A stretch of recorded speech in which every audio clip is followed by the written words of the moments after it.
Good morning दोस्तों। आज हम शुरुआत करते हैं हमारे इस्तिलाकृतियों की। जैसा कि आपको पता ही है, हम काफ़ी दिनों से आपके लिए वीडियो नहीं ला पाए हैं दोस्तों, इसके लिए सॉरी। अब हम आगे कोशिश करेंगे कि हम वीडियो को कंटिन्यू कर सकें, विशेषकर ज्योग्राफी वाले वीडियो को। तो दोस्तों, जैसा कि आपको पता ही होगा, लैंड फॉर्म के लिए हम इससे पहले एक लेक्चर बना चुके हैं हमारा। उसमें हमने चर्चा की थी कि लैंड फॉर्म होते क्या हैं, इसको प्रभावित करने वाले कारक कौन से होते हैं, और लैंड फॉर्म की जो प्रक्रिया होती है वो कैसे होती है। तो दोस्तों, हम यहाँ तक चर्चा कर चुके थे और इसमें हम चर्चा कर चुके थे हमारे अपक्षय कारक की, कि अपक्षय क्या होता है, इसकी हम चर्चा कर चुके थे। उसी लेक्चर में हमने आपको बताया था कि हम आगे चर्चा करेंगे दोस्तों अपर्दन की, यानी इरोजन की। तो अपर्दन की आज चर्चा करते हैं हम। सबसे पहले हम अपर्दन होता क्या है, ये हमने पहले लेक्चर में जाना था दोस्तों। अगर आपने हमारा वो लेक्चर नहीं देखा है तो पहले आप हमारा वो वाला लेक्चर देख सकते हैं, जिसका लिंक आपको हम डिस्क्रिप्शन बॉक्स में प्रोवाइड करा देंगे। तो उसमें बताया था कि अपर्दन और निक्षेपण दोनों चीजें बताई थी, यानी इरोजन और डिपोजिशन। अब हम आगे बढ़ते हैं, तो हमने आगे बताया था कि हम अपर्दन की चर्चा करेंगे। अपर्दन में क्या है कि हम सबसे पहले, यहाँ हमारा मुख्य उद्देश्य है कि अपर्दन से स्थलाकृतियां कैसे बनती हैं, कि ना कि ये कि भूमि कटाव है, आगे जैसे रेल इरोजन है या बहुत सारे इरोजन के टाइप है। उन चीजों को हम कहाँ देखेंगे, जब लैंड डिग्रेडेशन पढ़ेंगे वहां पर, यानी भूमि अपर्दन पढ़ेंगे तो उन चीजों को हम वहां देखेंगे। लेकिन यहाँ क्या देखते हैं दोस्तों, ये कब देखेंगे हम, मृदा वाले चैप्टर में। यहाँ हम देखते हैं अपर्दन के अनुसार लैंड फॉर्म कैसे बनती है, यानी स्थलाकृतियां कैसे बनती हैं। तो इसमें क्या चर्चा करेंगे दोस्तों, हमने पहले ही बताया था कि अपर्दन के कारकों में हम मुख्य चर्चा करेंगे जल की, वायु की या पवन की, या फिर हिमानी की, यानी वाटर, विंड और ग्लेशियर, यानी जो हिमनद होती हैं, ग्लेशियर रिवर होती हैं, उनकी चर्चा करेंगे। तो सबसे पहले हम जल के बारे में जानते हैं। तो दोस्तों, जल में हम दो प्रकार से देख सकते हैं, एक तो होता है सतही जल और एक होता है भूमिगत जल।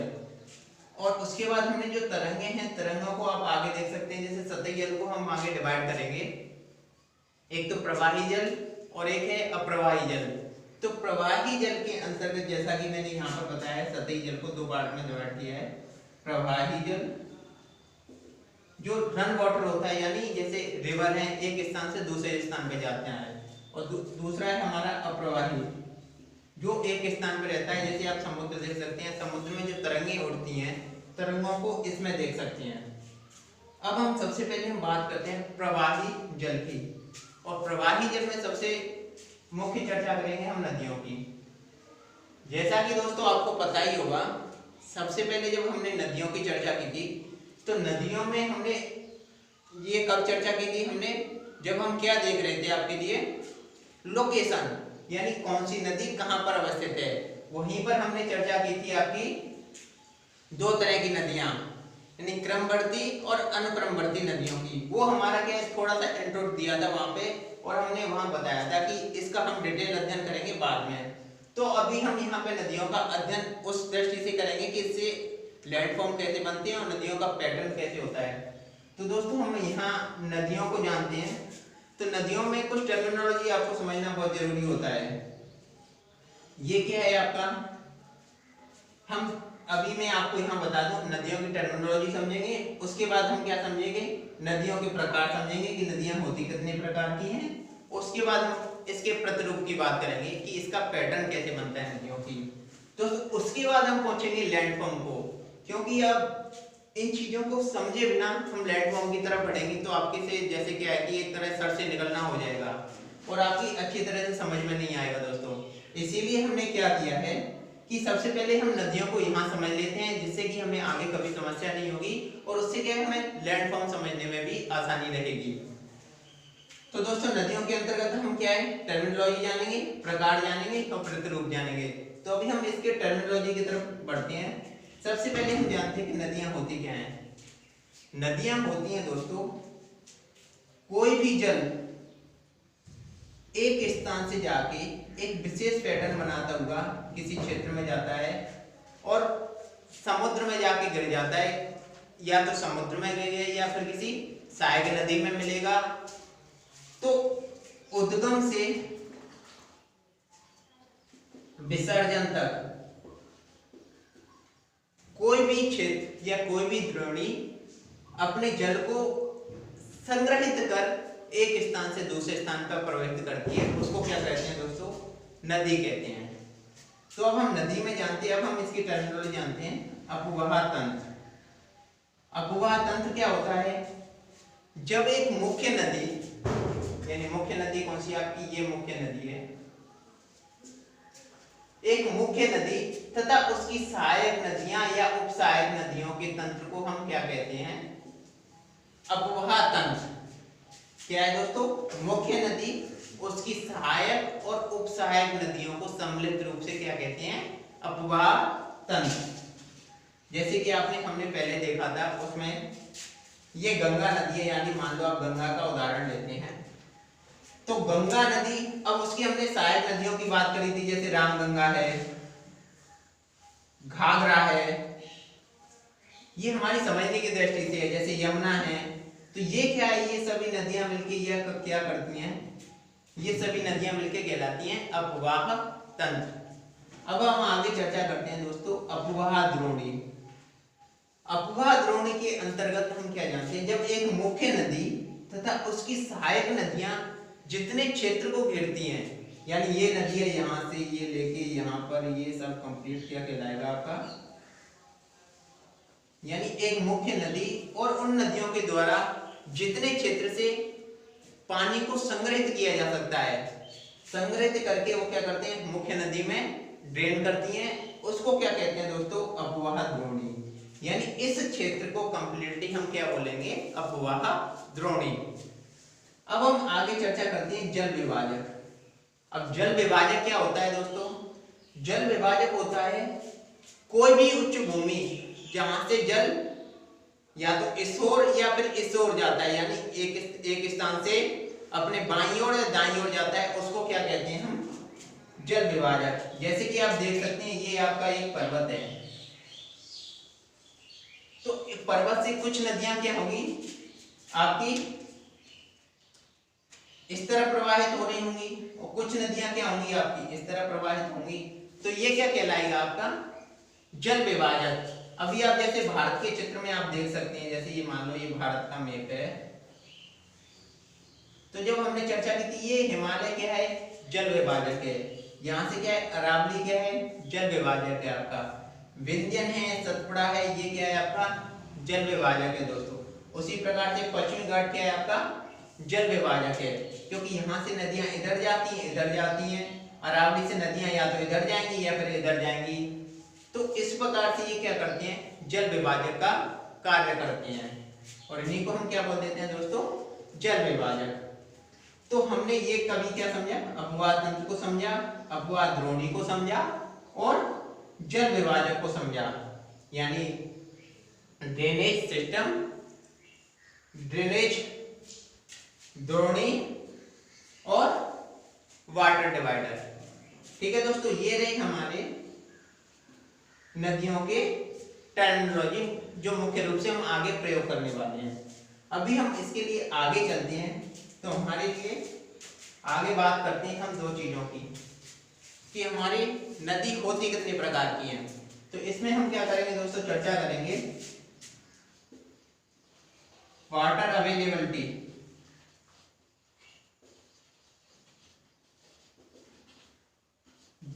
वाटर अवेलेबिलिटी या जलोपलब्धता के आधार पर हमारी नदियां होती हैं, वो होती हैं हमारी दो प्रकार की,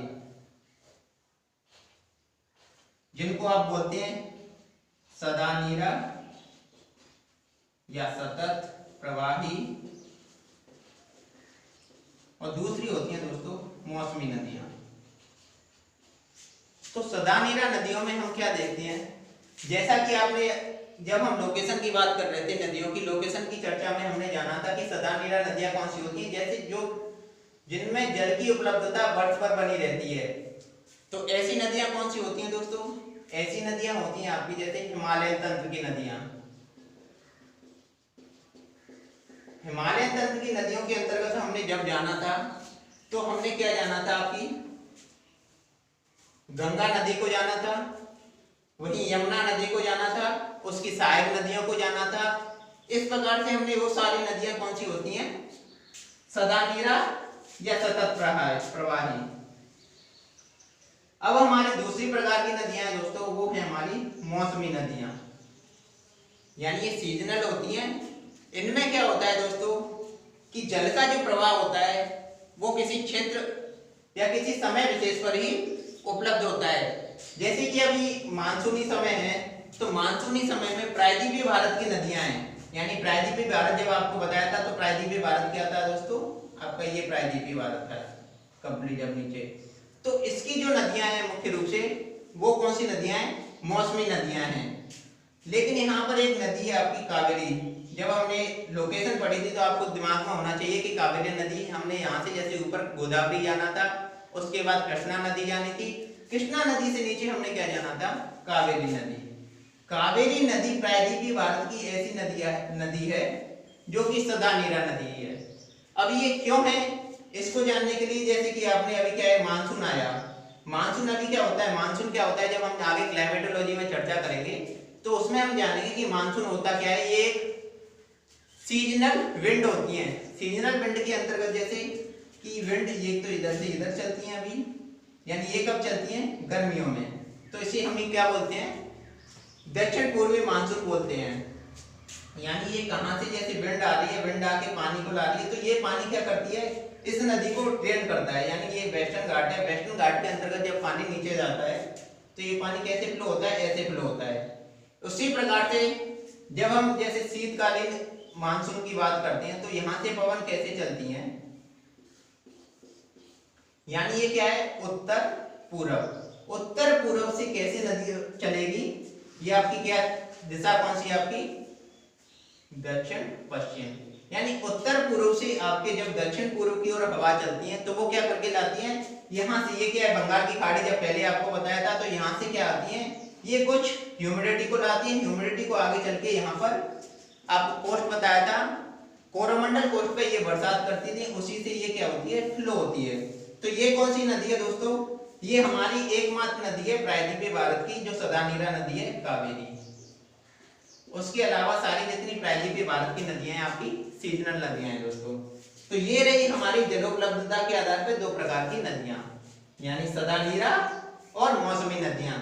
अब हम चर्चा करते हैं दूसरा किस प्रकार से, जैसे हमारी कोई चट्टान है, चट्टान का स्वभाव होगा या ढाल होगा, उसके अनुसार क्या करेंगी कि नदियों का प्रवाह होगा।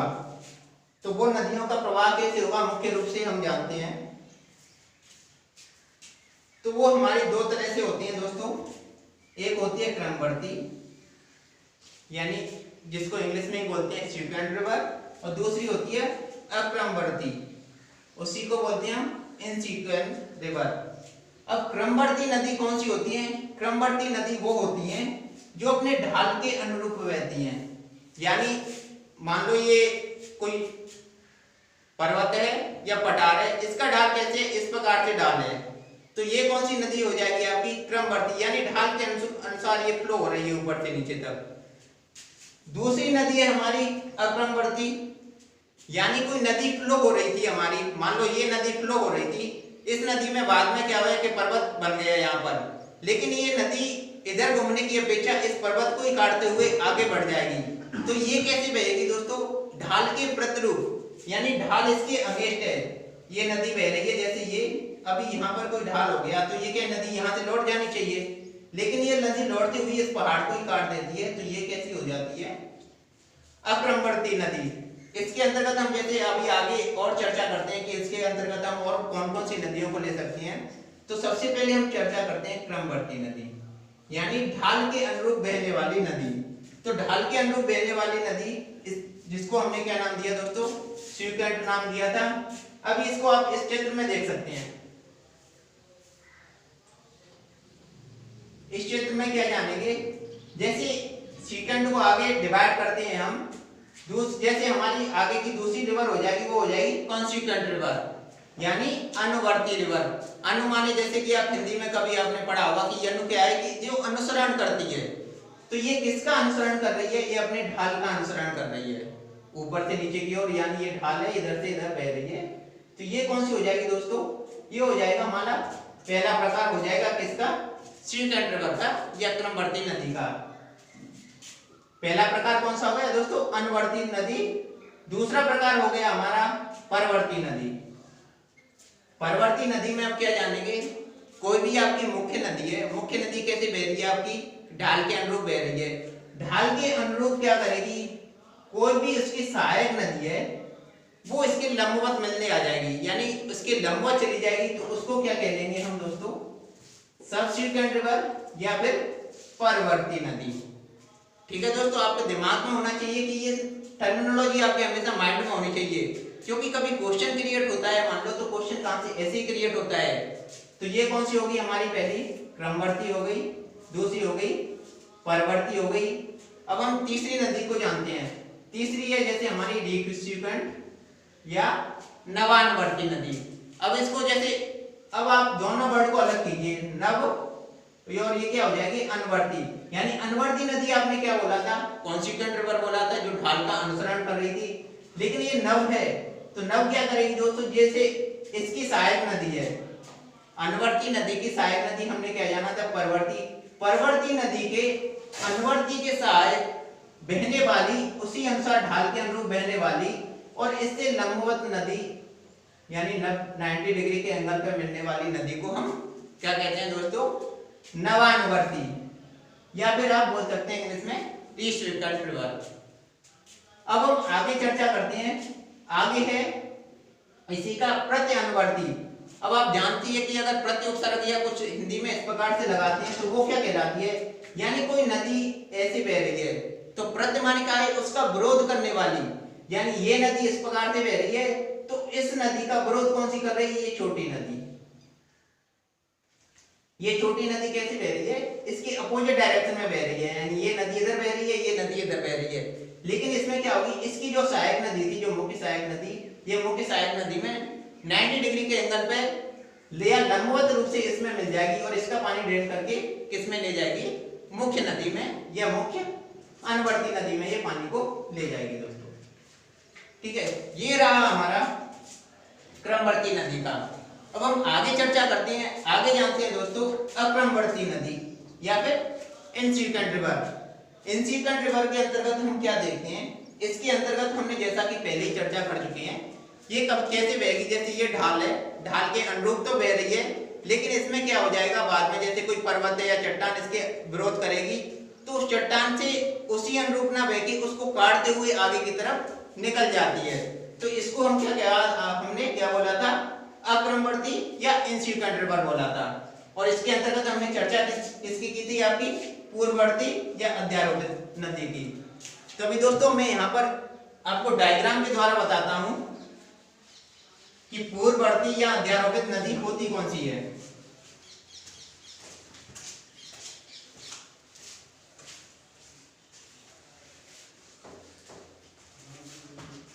तो दोस्तों ये है हमारी, दो में डिवाइड कर दिया इसको, पूर्ववर्ती या फिर अध्यारोपित। इसी को हमने क्या बोला था, एंटीसीडेंट, और दूसरी को हमने बोला था सुपर इम्पोज्ड।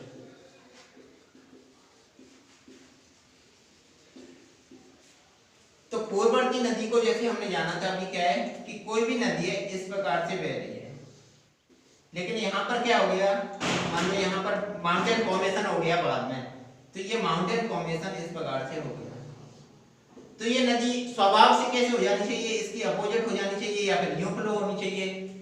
लेकिन ये नदी क्या करती है, इसने किसको काट दिया, इस माउंटेन को ही काट दिया और अपना क्षेत्र को नहीं छोड़ा, आगे की तरफ बहती रही।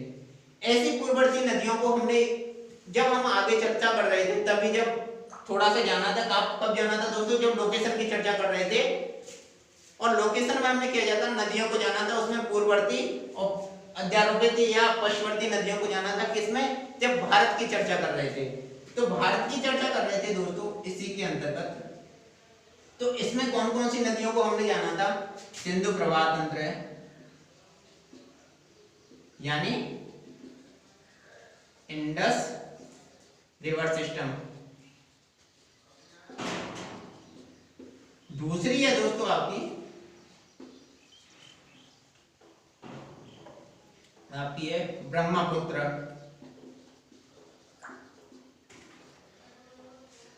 इसके अलावा और हिमालयन तंत्र की जो नदियां हैं वो हम किसके अंतर्गत जानते हैं दोस्तों? पूर्ववर्ती नदी के अंतर्गत जानते हैं। अभी हम अध्यारोपित या सुपरइम्पोज्ड नदी के अंतर्गत क्या जानते हैं दोस्तों? जैसे कि हमने चट्टान वाला टॉपिक पढ़ा था दोस्तों, अगर आपने नहीं देखा है तो आप पहले चट्टान वाला टॉपिक देख सकते हैं। उसके अंतर्गत हमने क्या जाना था कि मान लो ये क्या है, हमारी आग्नेय चट्टान है। आग्नेय चट्टान के ऊपर क्या करते हैं दोस्तों? परत बाई परत अवसादी चट्टान उसके ऊपर एकत्रित हो जाती हैं। अवसादी चट्टानों के ऊपर एकत्रित होने के कारण उसमें से क्या होता है, मान लो कोई नदी फ्लो हो रही है तो नदी क्या करेगी, इसको काट देगी धीरे धीरे धीरे। मान लो ये तो इसके प्रवाह में आता है, यानी ये तो इसके ढाल के अनुरूप आता है, लेकिन अब आगे क्या चलेगी, इस प्रकार ये नदी आगे भी बढ़ेगी। लेकिन आगे बढ़ेगी तो ये क्या कहलाएगी, यहाँ पर अध्यारोपित नदी कहलाएगी। अध्यारोपित क्यों कहलाएगी? देखो इसने ये वाली क्या है, रॉक सिस्टम है, यानी सेडिमेंट्री रॉक सिस्टम को इसने काट दिया या अपर्दन कर दिया, लेकिन इसका अपर्दन ये नहीं कर पाती है, यानी आग्नेय चट्टान है उसका अपर्दन नहीं कर पाती, क्योंकि जब भी हमने जाना था ये क्या होती है, कठोर चट्टान होती है। तो इसको काटने के कारण इस संदर्भ में ये क्या कहलाएगी, सुपर इम्पोज्ड नदी।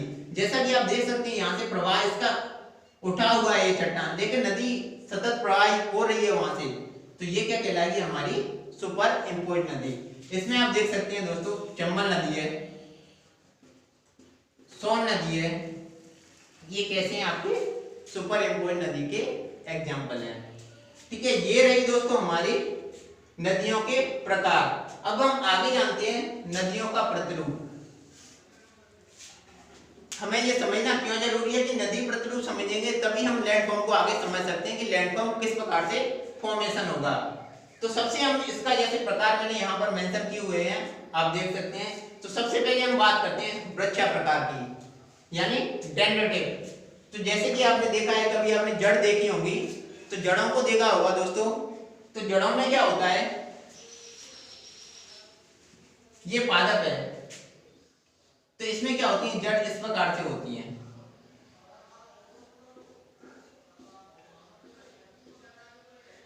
एक मुख्य जड़ होती है, मुख्य जड़ से बहुत सारी ब्रांचें निकली हुई होती हैं, उसी को क्या कहते हैं हम, डेंड्रिटिक पैटर्न। जो आपको यहाँ दिखाया है डेंड्रिटिक, उसी को हिंदी में क्या कहते हैं दोस्तों, वृक्षाकार प्रतिरूप। इसमें होता क्या है, इसमें होता है कि मुख्य नदी के सहायक जितनी भी नदियां हैं हमारी, वो तो न्यून कोण जो आपको जानते हैं कि 90 डिग्री बिलो होता है, यानी 90 डिग्री बिलो मिलती है। जैसे इस प्रकार से ये क्या है कि मैक्सिमम 30 डिग्री या कुछ डिग्री का ऐसे पर्टिकुलर कोण बनाती हुई मिलती है, तो ये क्या कहलाती है दोस्तों, वृक्षाकार प्रतिरूप कहलाता है नदी का। और इसमें सबसे जो उदाहरण देखते हैं प्रायद्वीपीय भारत की, आप नदियों का उदाहरण ले सकते हैं, जिसमें कृष्णा है, आपकी गोदावरी है, और जैसे और भी हैं, जैसे कावेरी नदी है। वो किस प्रकार की नदियां हैं, हमारी वृक्षाकार प्रकार की नदियां। दूसरी है हमारी आयता प्रकार की नदियां, या जिसको हम कह सकते हैं रेक्टेंगुलर। तो आयत, जैसा कि आप कैसे जानते हैं आयत कैसे बनता है दोस्तों, इस प्रकार से बनता है। तो आयता का प्रतिरूप कैसे बनाती है, जैसे कि कोई भी नदी है, मुख्य नदी है, इस प्रकार से फ्लो हो रही है, तो इसकी जो सहायक नदियां हैं वो सहायक नदियां कैसे मिलेंगी, इस प्रकार से लंबवत रूप से मिल जाएंगी। और अब अभी हमने आगे चर्चा की थी कि प्रत्यानवर्ती, नवानवर्ती, कुछ नदियां इनकी ऐसे मिलना शुरू कर देंगी, कुछ नदियां इनकी ऐसे मिलना शुरू कर देंगी। तो ये आपका कौन सा प्रतिरूप हो जाएगा दोस्तों, आयताकार प्रतिरूप। इसमें मुख्य तरह जो नदियां हैं, हालांकि आप जैसे कि आदर्श स्थिति कहीं नहीं बनती है, लेकिन जब हम ऊपर से जैसे हवाई सर्वे करते हैं, हवाई सर्वे में हम ऐसा देख सकते हैं कि ये प्रतिरूप इस प्रकार से, लगभग इस प्रकार से बन रहा है। तो इसमें जैसे छोटा नागपुर पठार और रॉयल सीमा का पठार को आप देख सकते हैं, इसमें किस प्रकार से बनता है, आपका रेक्टेंगुलर प्रतिरूप बनता है दोस्तों। अब हम आगे बात करते हैं ट्रेलिस प्रकार की। ट्रेलिस प्रकार के प्रतिरूप या जालीनुमा प्रतिरूप में हम क्या देखते हैं, जिसको तो इसमें क्या होता है दोस्तों कि कोई भी नदी है जैसे इस प्रकार से यानी एक जाल सा क्रिएट कर देती है। ऐसा नहीं है कि नदी है, ये नदी है, यहाँ से कोई नदी आई, यहाँ नदी आई, यहाँ से कोई नदी आई, यहाँ आई, तो छोटी छोटी क्या होती हैं, सरताएं होती हैं जो क्या है या तो सहायक नदी या मुख्य नदी से मिलती हैं। तो ये किस प्रकार का प्रतिरूप बनाती हैं, आप देख सकते हैं, ये जालीनुमा प्रतिरूप आपका फॉर्म करती है। तो इसमें मुख्य नदियों को देख सकते हैं, जैसे आपकी भागीरथी है, अलकनंदा है, मंदाकिनी है, उनको या उनके द्वारा जो छोटी छोटी सरताएं, उन नदियों को हम कैसे 43 प्रकार की नदियों को जान सकते हैं या उस 43 प्रकार का प्रतिरूप बनाती हैं। अभी हम आगे जानते हैं वलयाकार प्रतिरूप। अब ऐसे कि जान सकते हैं आप, कोई भी डोम है, जब हम क्या पढ़ रहे थे, आपको ध्यान हो तो वोल्केनो पढ़ रहे थे, वोल्केनो में इस प्रकार की आकृति बन रही थी, वोल्केनो का आकृति। तो अभी क्या होता है, जैसे बढ़ता जल आएगा, तो बढ़ता जल आएगा तो क्या होता है, कभी कभी ये इसमें क्या होता है, जैसे कोई फॉर्मेशन फ्लैट भी हो जाता है, तो इसमें से क्या होती है कि इस प्रकार से नदियां यहाँ पर बहने लगती हैं यूं, या इस प्रकार से नदियां उतरने रहती हैं। तो इसको क्या कहते हैं, एनुलर फॉर्मेशन या वलयाकार प्रतिरूप। और इसको आप कहाँ देख सकते हैं, छोटा नागपुर पठार के अंतर्गत आप इस प्रतिरूप को देख सकते हैं दोस्तों। आगे हम जानते हैं अपकेंद्रीय। जैसा कि इसके नाम से प्रतीत होता है, अपकेंद्रीय यानी केंद्र से दूर जाने वाली, इसी को इंग्लिश में हम बोलते हैं सेंट्रीपिटल। तो अपकेंद्रीय यानी केंद्र से दूर जाने वाली, इसमें हम जान सकते हैं, जैसे आपका माउंट आबू है, नीलगिरी पर्वत है, यहां से जो भी नदियां निकलती हैं वो क्या कौन सा पैटर्न बनाती है दोस्तों, अपकेंद्रीय या सेंट्रीपिटल पैटर्न बनाती हैं। अब आगे बढ़ते हैं, हम आगे जानते हैं अभिकेंद्रीय या सेंट्रीफ्यूगल। तो इसमें वो नदियां आती हैं, जैसे कि कोई है, तो आप जानते हैं केंद्र की ओर आ रही हैं जो चीजें, यानी कोई जैसे नदी है, ये यहाँ से प्रवाह है, ये यहाँ से प्रवाह है, ये यहाँ से प्रवाह है, ये केंद्र की ओर नदियां हैं। तो ये कौन सी प्रतिरूप है आपका, अभिकेंद्रीय या सेंट्रीफ्यूगल। उसमें क्या करते हैं दोस्तों, इसमें जानते हैं हम, इसके अंतर्गत साबर नदी है हमारी, राजस्थान की साबर नदी है, या मरुस्थल में और भी नदी जो बनती हैं वो किस प्रकार का पैटर्न बनाती है, हमारी अभिकेंद्रीय पैटर्न। अब आगे बढ़ते हैं समांतर प्रतिरूप या पैरेलल पैटर्न। समांतर प्रतिरूप के अंतर्गत हम क्या जानते हैं, कोई एक नदी है सीधे जा रही है, दूसरी नदी उसके पैरेलल बह रही है, तीसरी नदी उसके पैरेलल बह रही है, यानी इस प्रकार से कोई पैटर्न बनाती है। और इस प्रकार से पैटर्न आपका बनता है, आप पता ही होगा कि यहाँ पर उच्च भूमि होगी तभी बन सकता है। तो यहाँ पर उच्च भूमि किस प्रकार से है, या वेस्टर्न घाट है, पश्चिमी घाट के अंतर्गत आप देख सकते हैं कि ये कैसा प्रतिरूप बनाती है, समांतर प्रतिरूप। जैसे पेरियार नदी है या फिर और नदियां, वो कैसे बहती हैं, यहाँ से बहती हैं और अरब सागर की इधर की ओर गिर जाती हैं, वो क्या करती हैं, समांतर प्रतिरूप बनाती हैं। अब है हमारा मिश्रित या कॉम्प्लेक्स। कॉम्प्लेक्स के अंतर्गत क्या है, इसमें जितने भी पैटर्न है वो सभी समाहित होते हैं। समांतर है, अपकेंद्रीय कोई सी भी पैटर्न इसके अंतर्गत हो सकता है दोस्तों। अब हम आगे जानते हैं पंखाकार, पेलेट या हेरिंगबोन प्रतिरूप। तो इसमें क्या होता है, जैसे ये कोई नदी काटी है, तो इसमें क्या होगा, इस प्रकार से पैटर्न बनेगा, या इस प्रकार से ये नदी मिल रही है, ये इस प्रकार का प्रतिरूप हम कहाँ देख सकते हैं, भ्रंश घाटी में। अब आपको दिमाग होना चाहिए कि भ्रंश घाटी हमने कहाँ पढ़ी थी, जब हम नर्मदा ताप्ती जैसी नदियों को पढ़ रहे थे, तो उसमें हमने क्या जाना था, भ्रंश घाटी को जाना था। तो ये वहां पर कैसा प्रतिरूप बनाती हैं, हेरिंगबोन पैटर्न, पंखाकार या पेलेट पैटर्न, कुछ भी आप बोल सकते हैं इसको। अभी आगे बढ़ते हैं, आगे का पैटर्न है हमारा कंटकीय पैटर्न या बारबेट पैटर्न। कहां पर बनता है दोस्तों, अब ये क्या होता है कि ये हमारा, ये क्या है कि कोई नदी बह रही है, अभी कोई नदी इसके साथ ही क्या बह रही है, या तो इसके साथ यूं बह रही है। अब ये क्या करेगी दोस्तों, अब धीरे धीरे यहां से अपरदन स्टार्ट करेगी। जैसे वर्षों या जैसे हजारों सालों बाद ये क्या करेंगी, ये नदी आगे इसको क्या कर लेगी दोस्तों। जैसे कोई भी नदी है, अब इसका आपको आगे जानना जरूरी है कि कैसे इसको सरता अपहरण बोलते हैं। यानी ये नदी क्या करेगी, इस नदी को आगे करे, ये आगे इस नदी में मिल जाएगी और यहाँ की ये धारा चलाएगी। तो ये दोनों नदी क्या है, एक ही पैटर्न में या एक ही द्रोणी के अंदर बहना स्टार्ट कर देंगी। तो दोस्तों ये कौन सी होती है, ये होती है जिसी को हम सरता अपहरण है। ये सरता अपहरण के द्वारा जो बनता है प्रतिरूप, वो बनता है कंटकीय प्रतिरूप। लेकिन हमने यहाँ क्या बताया, सरता अपहरण होता कैसे है। तो ये कौन सी होती है, अपहरण करता, और ये कौन सी नदी है, अपहर्ता। यानी इसका अपहरण किया है वो किसने किया है, इस नदी ने किया है। तो ये क्या हो जाएगी दोस्तों, सरता अपहरण।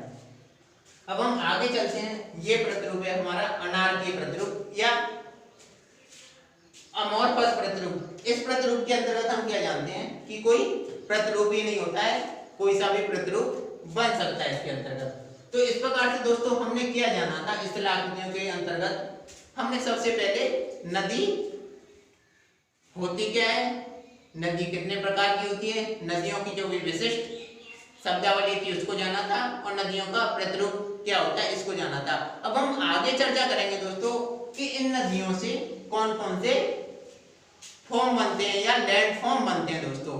तो इस वीडियो में केवल इतना ही दोस्तों, आगे हम इसकी चर्चा कंटिन्यूस करेंगे। अब रेगुलर इसके आगे हम वीडियो लाएंगे, उसमें क्या करेंगे, नदियों के द्वारा बनने वाले प्रतिरूप को दोस्तों। इस वीडियो में केवल इतना ही दोस्तों। अगर हमारे जैसे हमसे जुड़ना चाहते हैं तो हमारे चैनल को आप सब्सक्राइब कर सकते हैं दोस्तों। धन्यवाद।